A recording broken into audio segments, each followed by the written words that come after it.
What's up, CFO gang? It's your boy Jay Tuck.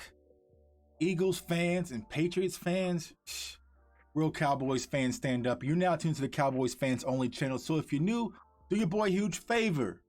Do me a favor, right? Hold me down like I hold you guys down. Comment, like, subscribe, somewhere down there, somewhere down there, somewhere down there. And be sure to turn on that notification bell to stay updated with all Dallas Cowboys content. Also, follow me on Twitter at jtuck151, of course. And go to cowboysfansonly.com. Use the code CFOGANG to get your 10% off all your purchases. I appreciate all the support. But I want to chime in on a few things, man, because Twitter's been blowing me up. But first and foremost, I want to say salute to my girl, Stacy Hickman. Not Hartman. I kept calling her Hartman last night. But I have a colleague who's Stacy Hartman. I was like, it's confusing. But Stacy Hickman last night, who came through and gave us some great insight about handling your mental stability, just kind of keeping your peace, keeping your aura, because your mentals is very important. So if you didn't check out last night's show, definitely check that out. But I've been at peace, Cowboys fam. I've been at peace. And one reason why is our quarterback, Dak Prescott, is back. And I'm excited to see him back out throwing today. He did some team drills finally, which we'll talk about here soon. So it looks like he's starting to ramp up and get ready for Tampa. Now, here's the hot topic button on Twitter. Everyone's like, Tuck, you was wrong. Tuck, you was wrong. Tuck, you was wrong. And I clearly said, this is a situation I want to be wrong on, right? I want to be wrong on this. I'm a Dallas Cowboys fan. I want to be wrong on this. But I feel like now, since things are starting to move in a better direction, I can kind of explain to you guys, the viewers, what I was seeing from my perspective. And you might think like, damn, Tuck, that does make sense. Because at first I was like, I can't say this publicly because I didn't want to start something, because if I was right, it was going to cause a mass hysteria. So here it was, like last Friday, right before I went to Dallas for the game. A lot of people that I'm connected with and I talk to on a frequent basis that were out there at the Frisco practice when the Dak Prescott and Cowboys were actually having practice out there for the whole for the fan public or whatever. So I was asking, like, what was going on? What was you seeing? We talked about the defense, talked about the offense or whatnot. And so I was like, how is Dak doing? And they're like, well, Dak was over there throwing by himself. He wasn't moving much. I mean, he was just throwing kind of stagnant, just dropping back and passing. I was like, oh, okay. When you say he wasn't moving much, what do you mean? They're like, oh, well, he was just, just simple dropbacks and throws. Like, so I was like, okay, huh. Was he throwing outside the pocket? Was he doing any scrambling drills? They're like, no, he wasn't from what I saw. I was like, all right. I was like, well, did he do any of his cord drills? Did he do any cords? They're like, not that I seen. And I was like, all right, interesting. Because when I was out there at Oxnard, he was doing scrambling drills, and this was post-shoulder situation. So he was doing scrambling drills. He was doing core drills. He was doing agility training and, very aggressively when I was out there at camp earlier in August. I was like, all right, well, let me hit up someone else when I was out there. They're like, nah, Tuck, I didn't see that. I was like, you didn't see it either. They're like, nah, I didn't see it. Like, because I was out there Monday, and like, I didn't see it. Called another person. They were like, nah, I didn't see it. Now, they were like, he did go outside for a portion once the team drill started, but I didn't see any lateral movement or anything since the week I've been out here. I said, hold up, this isn't added up. So here's what I was thinking. I was thinking that the shoulder injury, it is legit, right? Because it's clear like he took himself out, and we saw that on Hard Knock.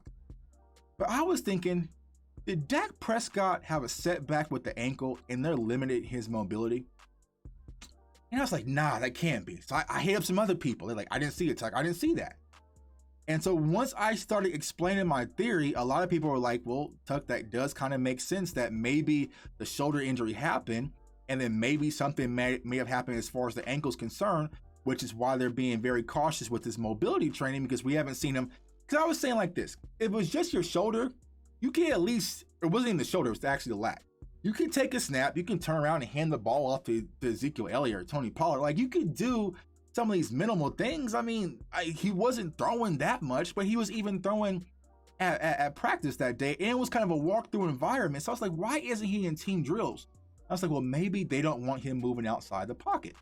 I was like, all right. So when I went to the game Saturday, I was like, well, let me watch his warm-up routine, because we all seen Dak's warm-up routine.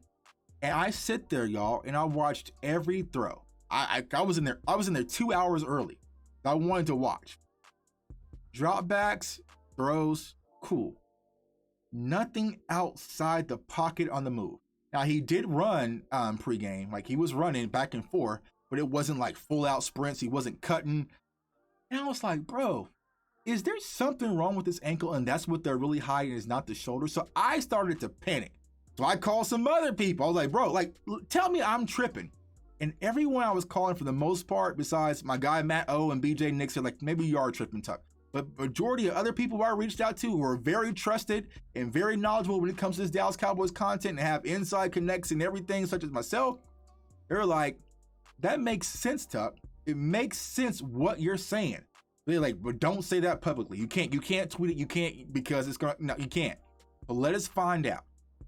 So that's when I started panicking, like, oh, damn, bro. Because even with the shoulder, y'all, I feel like the shoulder is okay enough to get by. Like, even if he's kind of like 80% limited or whatever, I feel like he's okay. Because, hell, I mean, there's a lot of quarterbacks in the NFL who play decent. They can't throw a lick anyway. So I feel like Dak will be okay even with the shoulder. But if his mobility was limited, we would be screwed. And that's when I sent the tweet like, yo, if I'm connecting the dots properly and other people are starting to connect the dots properly and we're thinking the same thing, I'm starting to panic, right?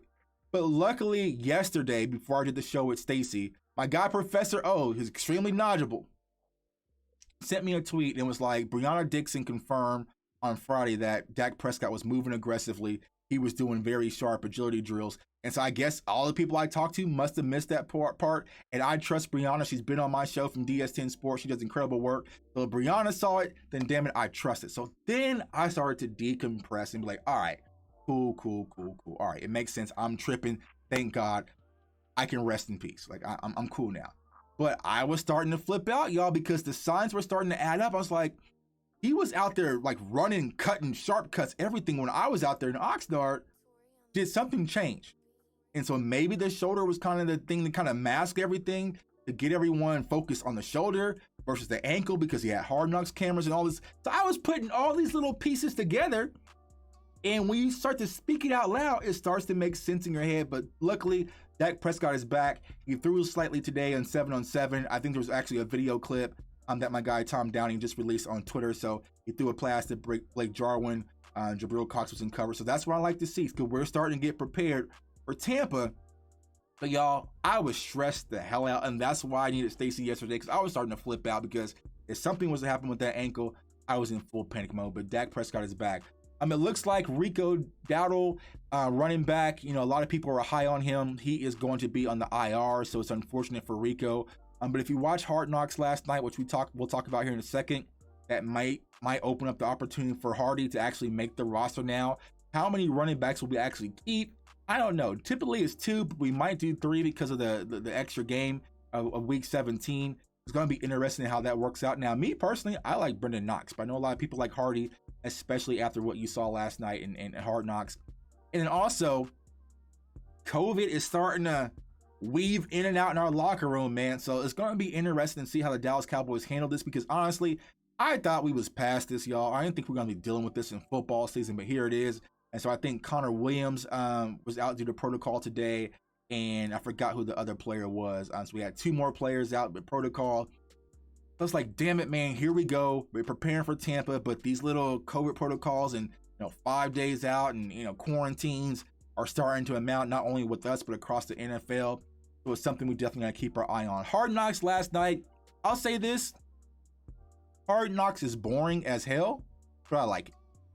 I like that it's boring. I like that they're starting to water down things. You can kind of see how the team is starting to interact with the Hard Knocks cameras around. They're really simmering down a lot. Even Mike McCarthy caught himself. He wanted to say, these mother... yeah. These, like, he caught himself because he knows these Hard Knocks cameras are in the house. So, I kind of like that it's boring. I know a lot of people's been complaining about it.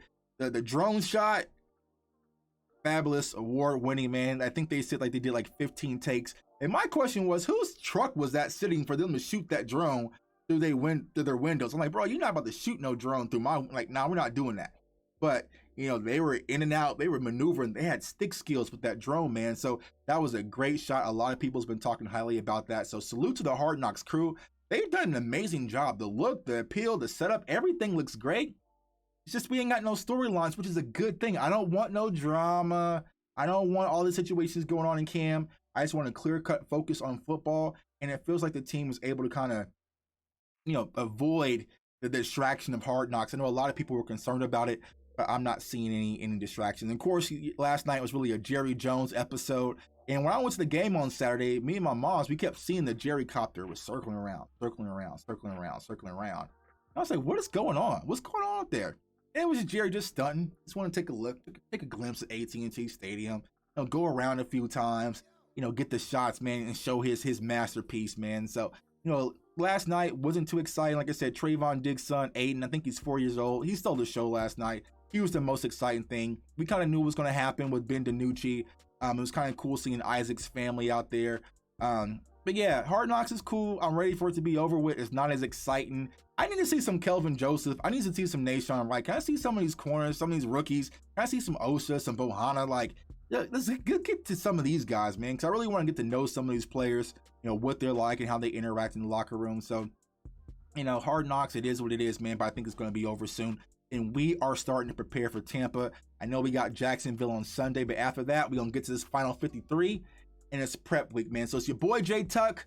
Namaste. I'm calm. I'm peaceful. I'm breathing with inside my box, man. I feel a lot better knowing that Dak Prescott is okay, that he's going to be all right for Tampa. Now, he's going to be rusty and dusty, of course, right? I agree. He's going to be rusty and dusty. It is what it is, but we can lean on this guy for a little bit because this guy looks great. So I think we're going to be okay versus Tampa. And so as we get closer to that game, we are definitely going to talk about it. It's your boy, J Tuck. I want everyone to stay safe, stay blessed, stay encouraged, take care of your mentals, your spirituality, man. Take care of yourself because we got a football season coming up quickly, y'all. And we got to get it together and get right, man, for this season. And I want to say this before I go. I didn't say this earlier.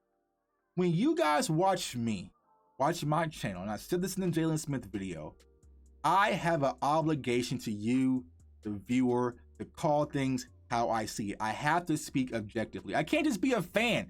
And that's the bad part. So a lot of people want to get into podcasting and YouTube and all that stuff. It's really tough because you really just can't be a fan anymore. I can't go to just a game anymore and just watch the game, get drunk and chill and high five people. Because me and Skywalker, when we were out there, we spoke about that. We were like, oh, we're just gonna chill today. We're gonna cut. And it wasn't like 5 minutes in, I'm tweeting, I'm texting, I'm taking notes. I was like, bro, it's kind of hard because once you step on the side of the table, man, things change for you. So I got it. Me personally, I'm always going to try to speak the truth. If I see things that are a little skewed, I'm going to call it out. I can't be like, oh, everything is fine. Everything's fine. There's no need to worry. Everything's fine. We're good. I had to start asking questions of like, what is the delay and why is my quarterback really out for just a few days of rest? How do we go on a full freaking month with him getting no real practice? And so you got to start asking those questions. So this is my little tip, man, for anyone who wants to kind of get into this. Your phantom card kind of has to go out the window a little bit because you got to speak objectively, man. But as a fan, I'm happy Dak is back. Hopefully there's no setbacks and we prepare to beat Tom Brady and the Bucs and Tampa because I'm definitely going to be in the house and I'm focused on winning that game. I know a lot of fans are. Boy, J Tuck, everyone, peace. Namaste. We out.